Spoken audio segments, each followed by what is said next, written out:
Thanks for joining and welcome again. This is Laura Siegel. I'm Senior Vice President of Communications at the American Association of University Women. And tonight is an Equity Network Forum on building your own personal brand. And this evening we're going to go over a lot of different steps that you can take to be really intentional and thoughtful in how you're building your brand and putting it out there for the world to enjoy you being you and how to best convey yourself. And I wanted to start by turning it over to Nikia, who will give a little bit more background on the Equity Network and our efforts with that. Thank you so much, Laura. Good evening, everyone, and thanks for tuning in to our Equity Network webinar, Building Your Personal Brand. If you've tuned into previous webinars, we're really glad to have you back. If this is your first webinar with us or you've missed previous sessions, you can find all our webinar recordings on our Equity Network webpage at aauw.org. If you're not familiar with the Equity Network, it's a network of people who want to champion inclusion, intersectionality, and equity on their campuses, in their communities, and their workplaces. So we want to create a space for open discussion on the issues that matter to you and connect you with the resources and people that will empower you to take action in meaningful ways. So I hope that this program is helpful to you and that you leave this webinar with insight for building a personal brand that will help you affect the change that you want to see in the world. If you have any substantive questions about the program for Laura, please direct them to the Q&A box below. If you have any technical issues that we can help you with, please direct those to the chat box. With that, I'm going to turn this back over to Laura, who will be leading today's program. Thanks. Thanks again, Nikia. And I also want to acknowledge my colleague, Rhiannon Collins, who's here joining me from our communications staff at AAUW. And with that, I will pull up my PowerPoint to start the presentation. Again, I'm Laura Siegel, Senior Vice President of Communications at AAUW, and today's topic is building your personal brand. What most people think about when they're talking about their personal brand is their reputation or what you're conveying to the world and how people view you and judge you. The famous line for personal branding, or the famous definition, is often what people say about you when you leave the room. And what I want to do in the spirit of the Equity Network that Nikia described is that we want to make sure that we're also bringing the spirit of making sure your personal brand reflects how you want to be seen, that you can take charge, that you're empowered to define who and how you are and what you want to say to the world and how you want to convey it. And people will bring in their own perspectives and judgments and ideas, but really to be intentional about it. So, to start off, the idea of, you be you. You are your own brand, and you have the sense of what you want to be, and you're doing it for yourself, and how you want to bring that definition together.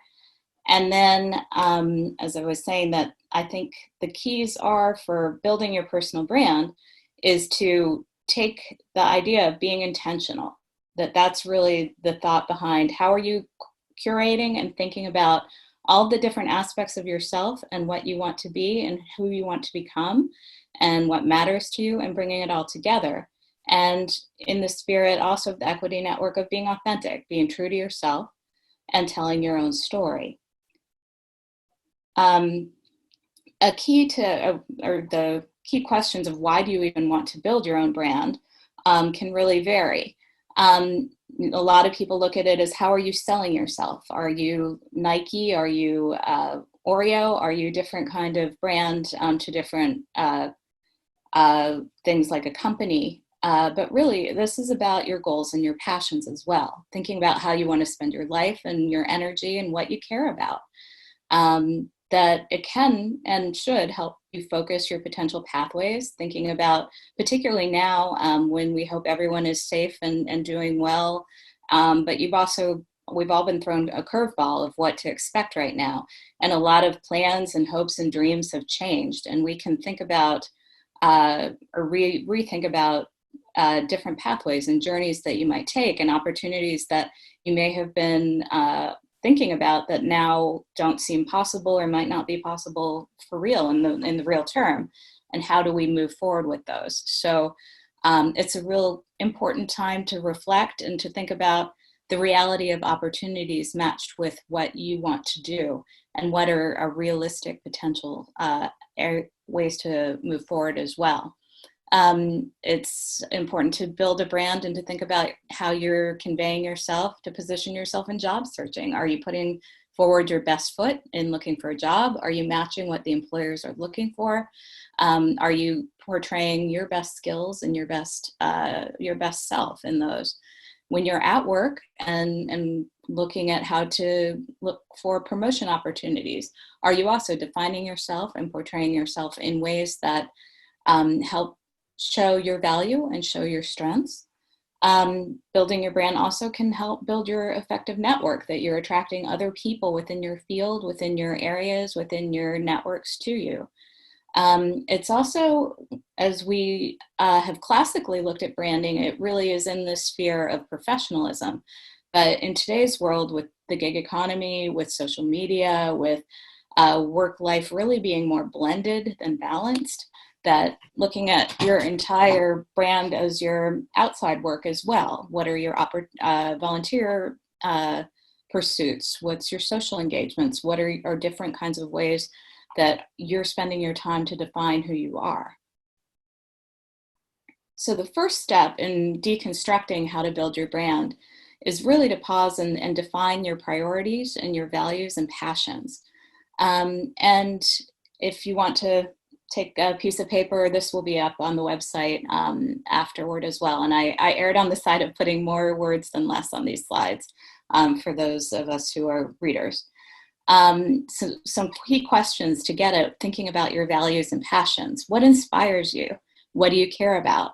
What do you like to do? What do you stand for?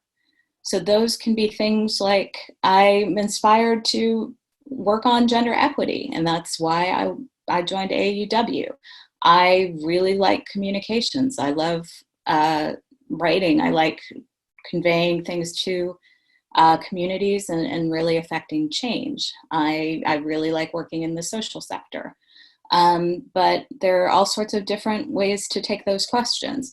If you care about providing for your family, that's really a key important area in thinking about being a strong earner and provider.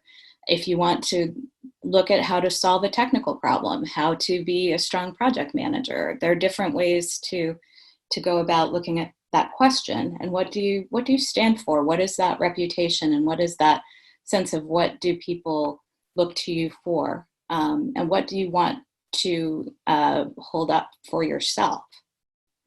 A second step is thinking about what sets you apart within a whole set of people who are in the world that you are looking to join, whether it's communications or sales or different kinds of tech industries or retail or service, which right now is a challenge, and healthcare and so forth. What makes you stand out? What makes you recognizable? What are your top strengths?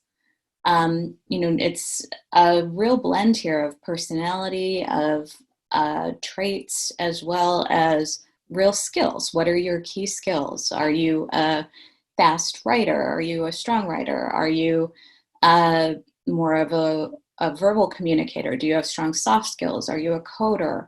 What do you bring to the party? And also, what do you want to keep developing? But it's also important to really take an honest look at yourself and think about the top challenges that you have. What are areas that you're not as strong in, as well as the things that you really excel in. And some of those areas you might want to look at building up if they're important to matching the different areas that you want to pursue professionally or personally. Or you may say, I'm going to really focus on the areas where I have those key strengths, or look for a blend of those. And they may evolve as you're going through your work career, and they probably will, where some things you start in one area and you want to grow out to different areas. You might develop those over time.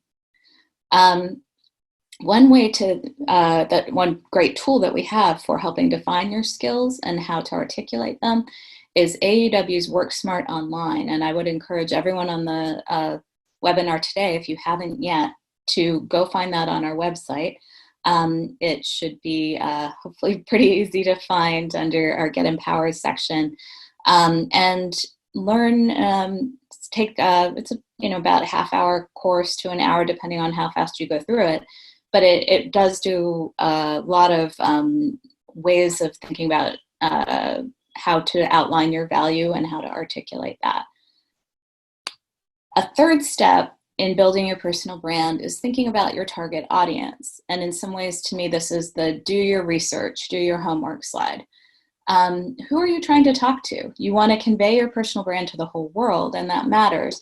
But there's different people and communities that will matter more in terms of you're targeting a certain sector for jobs, or a certain even organization or a set of people, as well as for volunteer pursuits and personal pursuits as well. So who in those worlds matter to you? Identify them. Who do you want to connect with? Think about and research the experts, the influencers, different associations, groups, leaders in your field and areas of interest. Really think about your role models. And if you don't know them, as individuals, and you have a concept of, I look at CEOs who run these types of businesses, or chief marketing officers, or the leads of publishing organizations, look them up. It's a real open world to use Google and other tools and LinkedIn and so forth to do that kind of research. And look at what they care about. Who are they talking to? Who are they networking with? What are their pursuits? So you really have a do your homework component of defining your brand. So you're being, again, intentional. Step 4 is identify your brand image, or your image. This is often what people jump to when they think about building your brand, but I have already gone through the first 3 steps before this. So really having those platforms of what is your values, how are you thinking about your attributes and your personality and your traits and your skills before you really start with or jump right into your image. I'd say a real key important thing from my experience is to think about maintaining that you're being genuine, that you are keeping that true to yourself. A lot of times the word brand can be related to being contrived or being even phony, and you don't want to be that. It usually leaks through, people can recognize it, but also you want to be true to yourself again. Have your image be focused. Think about, you can't be all things to all people, and kind of trying to say everything to everyone. You end up saying nothing to no one is one of the often used phrases. Another key element of defining your image is really be proud of yourself. A lot of times people who are starting out, often it's, gets aligned with the gender disparities. Women often undersell themselves. You can be proud, own what you do, own your skills, own your experience. But of course, you don't want to over brag or overdo it, but don't be shy about owning your accomplishments and who you are and your strengths. A key area that I would really focus on is thinking about your tone and your voice, meaning, what are you reflecting as your personality, as your persona? For instance, are you more formal? Are you less formal? Are you more warm and open or reserved? Are you way more of an extrovert or a little bit more held back? And sometimes it's the continuum of being casual to being formal might differ in how you are in a different context, and keeping that in mind, that some environments and circumstances it's going to be on a spectrum, but you generally have that anchor sense of yourself. And that applies also to your looks, and how you choose to dress and appear, and appearance is a thing. But I think unlike when I started out professionally, where it was way more in a box of you have to look this way or dress for success meant a very narrow definition. And there's still a lot of boxes that we're working on, and the Equity Network is really created to address those boxes. But at the same time, there's a lot more flexibility in a lot of different environments for a central sense of what your look is and what you want to convey. And honestly, my look is usually has a little shorter hair, but not during this time period where I'm not getting a haircut. But you know, it's also in that spectrum of being contextually appropriate. And honestly, when you roll all this together, that the idea of your image is that you're showing instead of telling. You're not saying, I'm warm or I'm formal. You're putting all these pieces together that convey this picture for you. And that's a central tenet of marketing, is showing versus telling.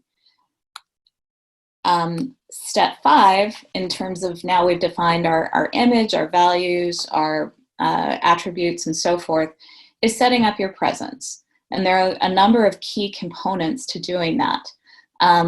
One of them is to focus on putting together an elevator speech. And that's kind of a pitch for who you are and what you want. And to really think about it in terms of you're taking that elevator ride for 60 seconds or 2 minutes or a short period of time. In another time period, or hopefully again soon, it would be if you bump into someone at the coffee line and you have that opportunity to say, this is who I am and this is what I want. And we do have a longer resource we're adding to our website or updating on our website that defines the steps for an elevator pitch. It's really about honing in on what you want to say, identifying your goals, using really clear language, trying to get away from jargon, because that's often not the best way to convey what you're looking for. And it really, I think a lot of times people mistake using that to sound in the know or to sound more professionally engaged, but you don't want to misuse it or to sound, again, forced or phony. You want to be genuine, and being clear, you can't go wrong with that. That you really need to practice, test it out on your friends, test it out on your family. There's nothing better than real live focus groups of your people that will be honest and clear with you and when you test this out. And that you're going to refine it over time, and you need to adapt it to whoever you're speaking to. So back to that idea of your target audiences, if you're pursuing jobs in web marketing as well as general communications associate jobs, you looking at how do you tailor that a little bit for those audiences so that you're conveying those different skills and that different value to those different environments. And another step then is thinking about your online presence. I think in current days, people jump right to that, but this is all intertwined. Having that elevator speech ahead of time helps you then think about how are you writing your profiles? Which places do you want to target? Different aspects of social media and different digital channels have different purposes and different audiences and different feels. For instance, Facebook is often, as everyone probably knows, more oriented towards friends and family, but still does have a professional component. It has a strong fundraising component in this world. In Instagram, went from periods of time where people were posting all the time to really having a curated central sense of who you are, but then doing Insta stories that can rotate or just appeal to your most watched audiences of who you engage with. Twitter is often a more professional environment where it's a place where a lot of experts and news outlets and others are on there, and it's a way to interact and to engage and follow with those networks of people.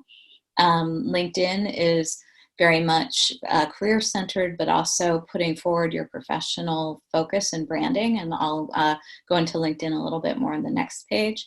And then for more of the social outlets, things like Snapchat may be more focused, and WhatsApp, what's up.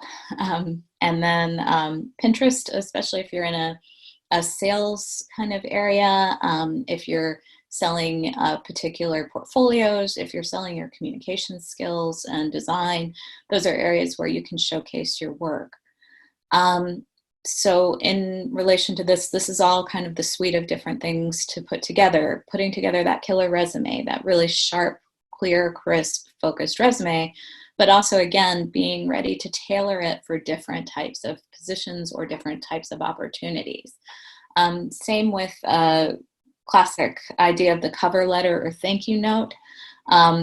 Obviously, the long form formal letters that are sent are no longer the same as they used to be, but having a real crisp, clear, focused letter that you're sending to people, those matter. As somebody who looks through hundreds of them, the real strong ones stand out and the weak ones do too. You want to make sure that you've shown that you've put in the work, that you are trying to connect with the person that you're talking to, that you make some sort of acknowledgement of what their needs are, what they're looking for, as well as what you're trying to pursue, and does that match, and that you've made those connections and you've, again, done that homework and tailored it enough, but you have the basis that you can keep using the core of the anchor of what you have.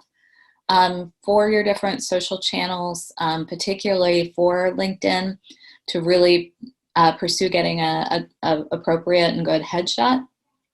It just helps people see and feel like they know you better, if nothing else. It doesn't have to be a glamour shot or beautiful, and in some ways, it's that professional look and feel, but it depends on what field you're looking to go into, but you're showing versus telling again. And there are now all sorts of different creative tools that some of them are have basic levels for free. Some of them are require some sort of investment to use for a period of time. But there are a lot of tools that can just up the game of what you've created in terms of your resume, of different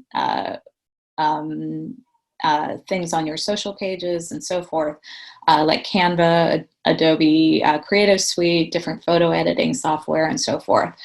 So it's worth spending a little bit of time to check those out to just boost the professional presence of those different things that you're posting.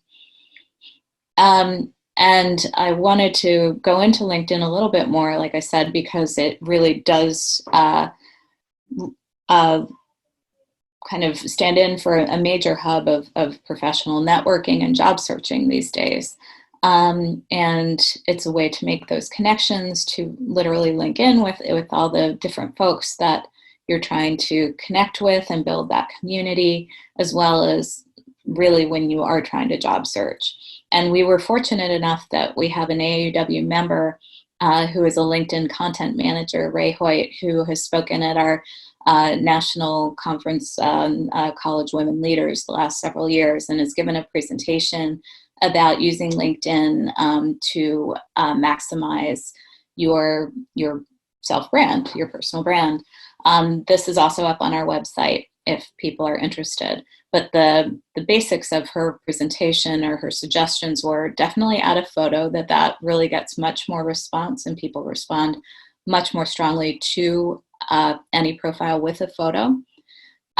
Include your industry, because that's how people are searching. That's how a lot of people come in. They just type in communications, or they type in development, or policy, or retail, or so forth. And that's at a baseline a really important way to just make yourself findable. It's just having your own personal SEO, basically. Draft a really compelling summary. It's that using that elevator pitch and putting it online, where it's clear, crisp, sharp, gets your point across really quickly and strongly. But at the same time, she did mention that they've done word counts and shows that women often post half as much in their summary as men, that it's that that idea again of being proud. Don't hold back. Sell yourself. This is important. Don't oversell yourself, but find that line, and don't be shy about it. And just if you are pausing with that, do keep in mind, remembering that it really is almost 2-to-1 what men post on those summaries versus women. So she said, right up to that word limit, put yourself out there. Detail your experience, that, the stronger profiles in terms of searching and people finding things do have more detail than less.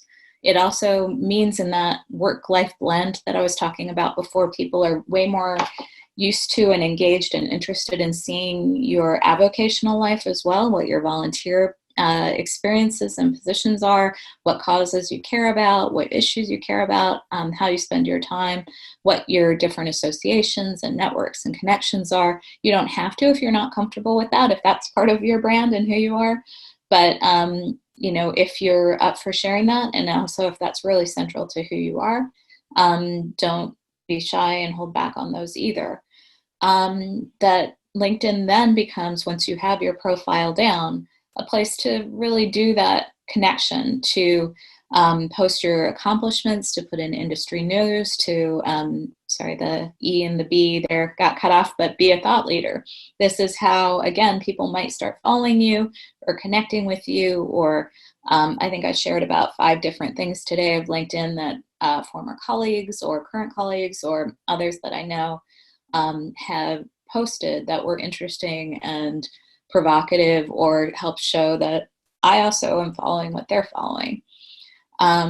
This is back to that point of don't sell yourself short. Really keep going back and looking through at, are you conveying what you want to convey in a strong way, and not being shy about it, and not being too humble. There's obviously, no one wants over bragging again, but find that sweet spot.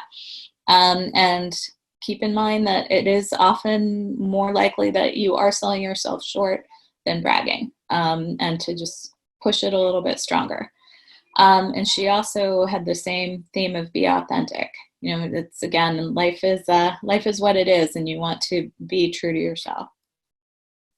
The next step, and I started to reference it some on the LinkedIn page, was to talk about engaging.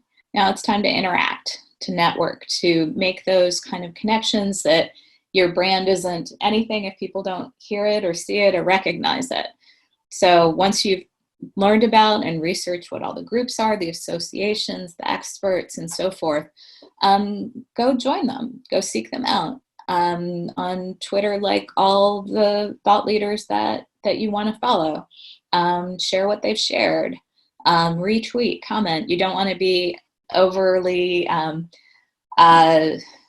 you want to find that line again of, you don't want to direct message people unless you really have an ask. You don't want to over comment on what they've done, but people are usually posting things because they want attention and those things to be promoted for themselves as well. So it's really a win-win if you're sharing their content.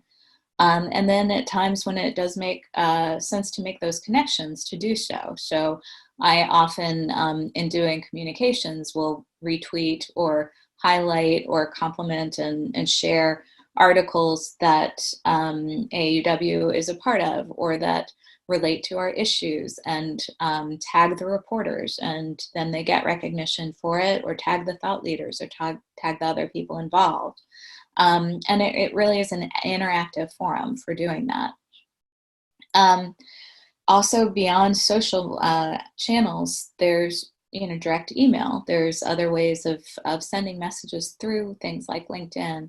But again, just to really keep in mind that you have an ask when you're doing that.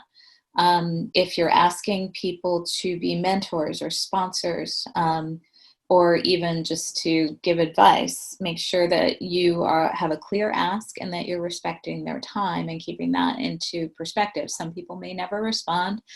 Some people may respond a lot. I've had, just throughout my career, just almost sometimes counterintuitive who responds and who doesn't. Some people you think will get back to you, or you've met and thought you clicked with really well. It can be the ones that didn't get back, and others that have been extremely helpful, or have gone so far out of their way for me when I had just met them once or met them casually through things. But find those asks and be clear, and be respectful of time. I would say one of the things that often happens, and our CEO talks about it, I've had it experienced a lot, is people come up and say, well, you mentor me. And then it's like, well, what do you mean and want by that? And also, some people will send that and then just never follow up or not have that next step. So if you're really going to do that, be intentional with it, be thoughtful with it, and think about on the other side, what is the mentor or sponsor getting out of the relationship too? Because we want to be involved with people that will grow and foster their development as well, and to take that time and devote it to. And so really think about it as that two-way street of what the other person is experiencing and what you're asking of them as well.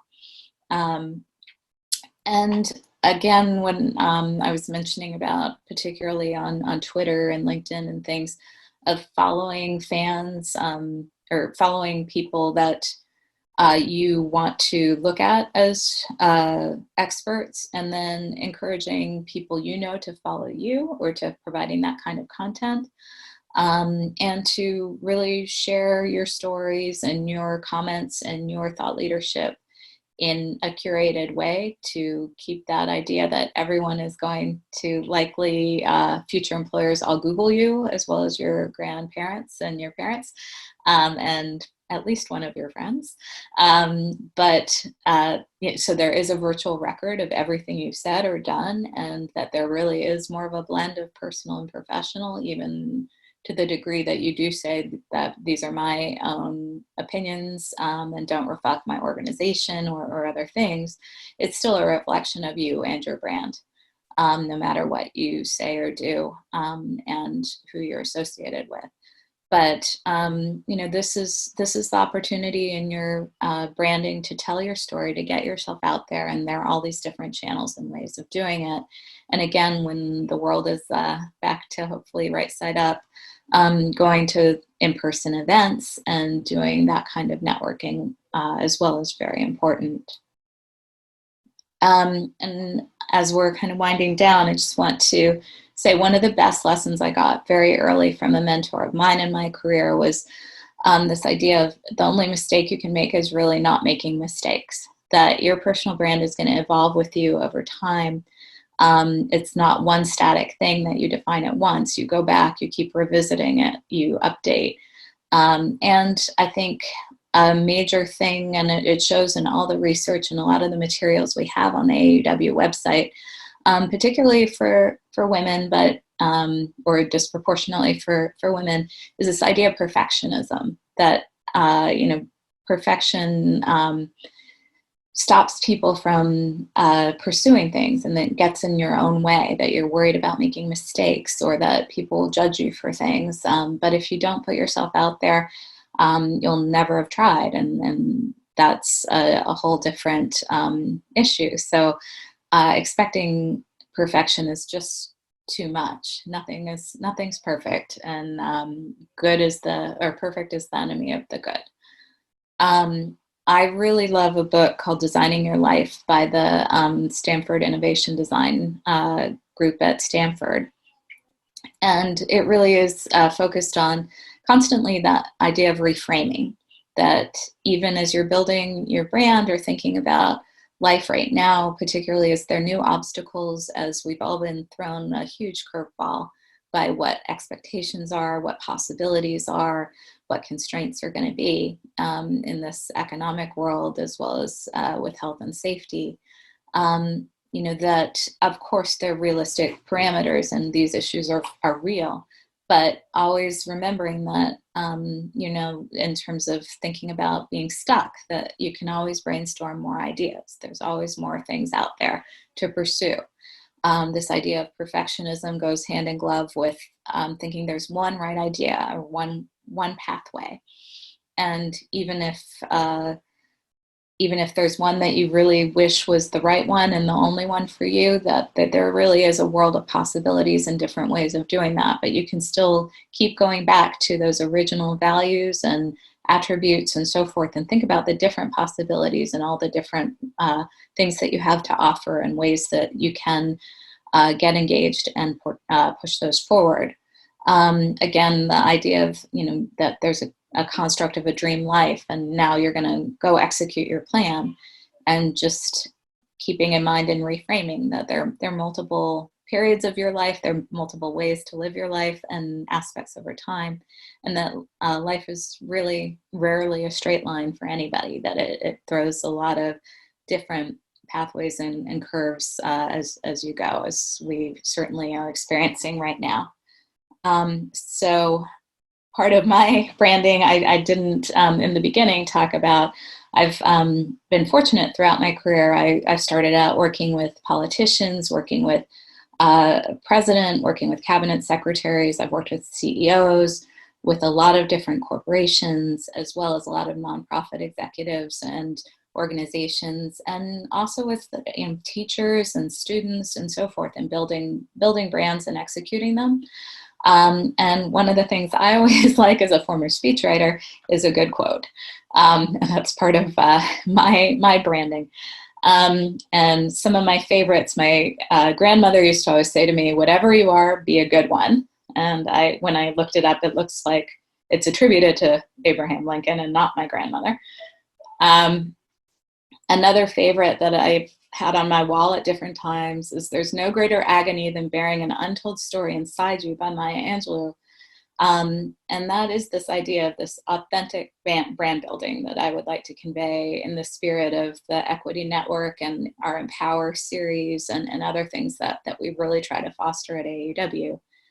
And then the idea, again, it's never too late to be what you might have been, that there is no one answer, there's no one pathway, and you can keep reinventing your brand and being your next brand, and or evolving your brand as you have it, and that's part of this whole exercise. So thank you all for taking the time to listen tonight, and I hope that was helpful. And again, this will be up with the slides on the website, and would be happy to take any questions that folks might have right now. So Laura, we have a couple from earlier in the presentation, and I'll go ahead and just remind everybody to use the Q&A function at the bottom of your screen if you'd like to ask a question now. We had a question earlier from Janet, who said that she is a mother who's been staying at home since early 2017 to take care of a newborn and an elderly family member. And she doesn't know the best way to articulate her value and transition full-time into the workforce as a marketing professional. And do you have any advice? Sure.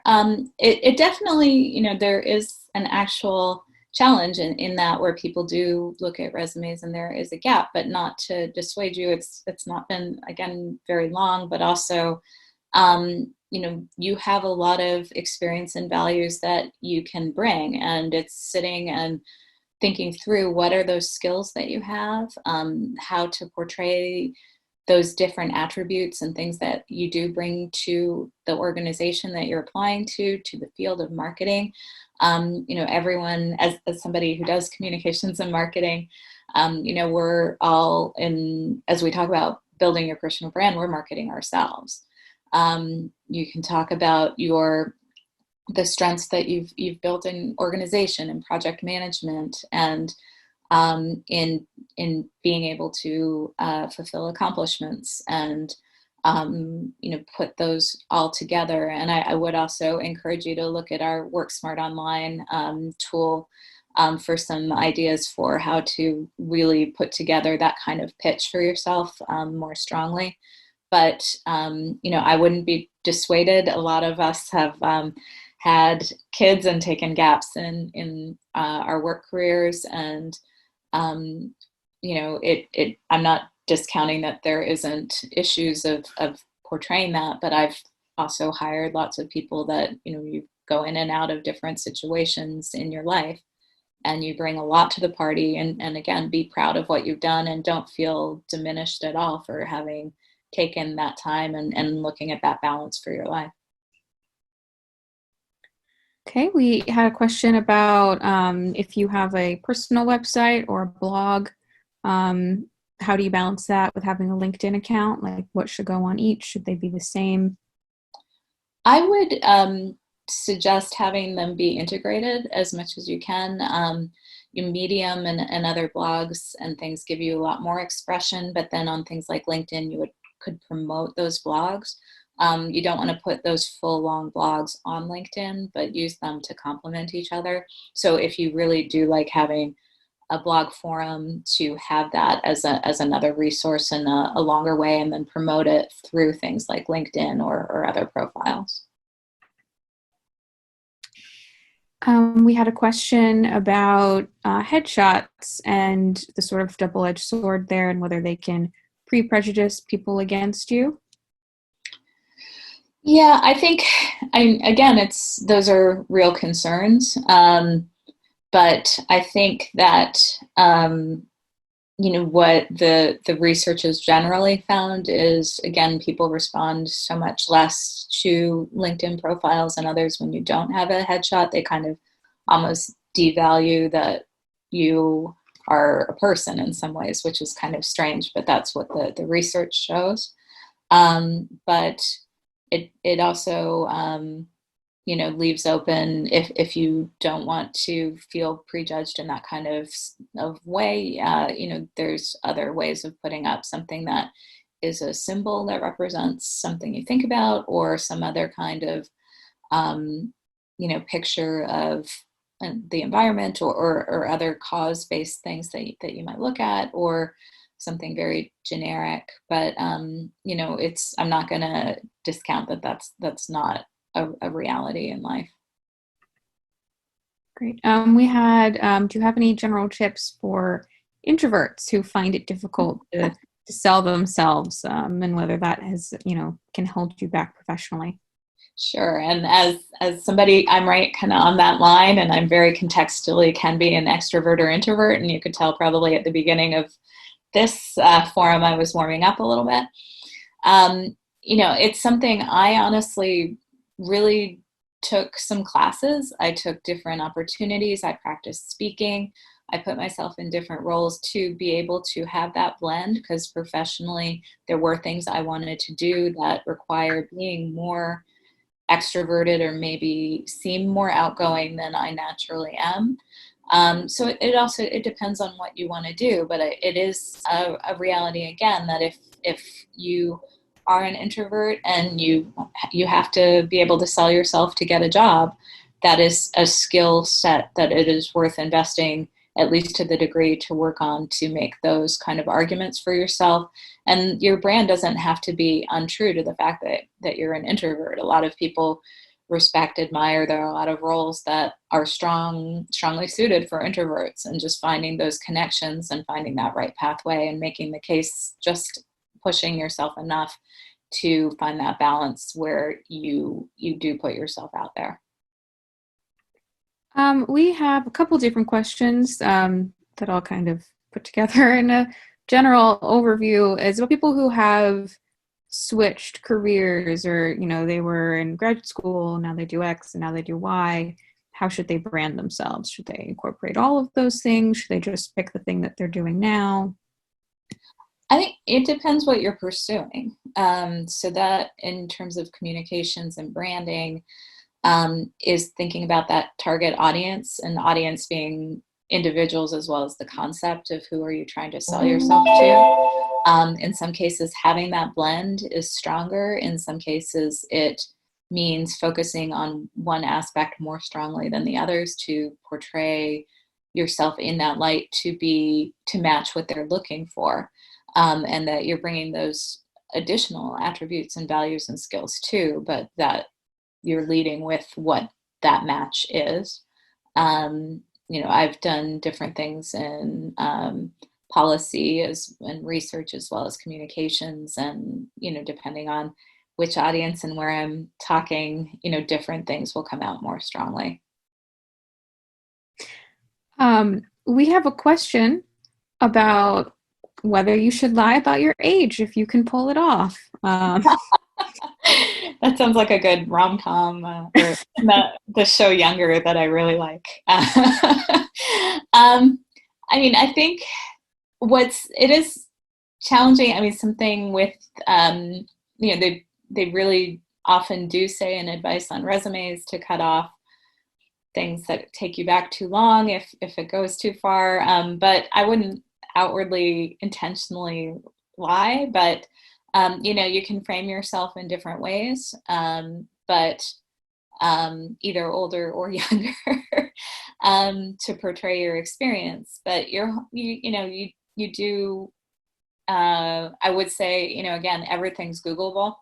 And if someone really wants to look, they can figure it out, as well as, being true to yourself, but also how to convey when you're 50 or 60 that you still have the relevance and engagement of younger skills and that you've stayed current and so forth. And Rhiannon can laugh at me about some of my technical gaps.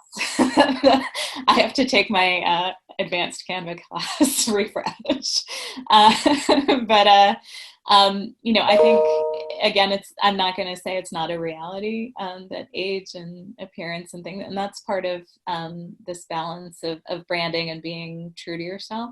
But I wouldn't intentionally lie, but I definitely would consider, if you're applying for different jobs, there are ways to cut off certain jobs from your past experience if that makes it less, or to not put on the dates of your education and things like that. And those are all, I think, very fair game. Sort of related, do you have a recommended resume format? I think it depends on the field that you're going into. I would say there's been a market shift toward things like putting pictures or putting more of a graphic presentation. I would say, if you're under a certain age and have had fewer jobs, or not age, but certain numbers of years in the workforce, to try to keep to one page. If you have more of an academic realm that you're looking at, those still have longer CVs and so forth. But I would say, in terms of the industries that you're looking for, look at other people's LinkedIn profiles, look at other people's resumes online, and get a feel for what are the trends in those fields. And there are definitely different trends in different fields. Okay. How would you promote 2 areas that you are passionate about without seeming scattered? I think, again, in the show versus tell, you kind of put in accomplishments that relate to what those are and how do those connect to what you're pursuing. So if it means being a top-notch violinist doesn't really, relate to being a web designer, you might just put that as a interest on your LinkedIn profile. But if it's that you are both a coder and also, a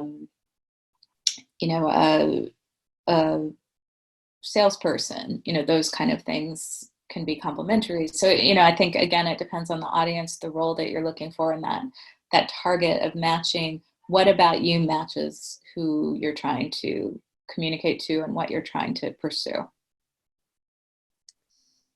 We have a question about, do you have any recommendations for when you find out that people's perception of you does not match the brand you are trying to portray? Yeah, I mean, I think we have all experienced that, of you hear somebody said, "What about you?" And, that goes back to that perfectionist. And, I originally had a bit more strong thing in there I took out about, people. There was another great quote that I took out that was Eleanor Roosevelt, that, just be yourself, and people are going to complain about you anyway, kind of thing.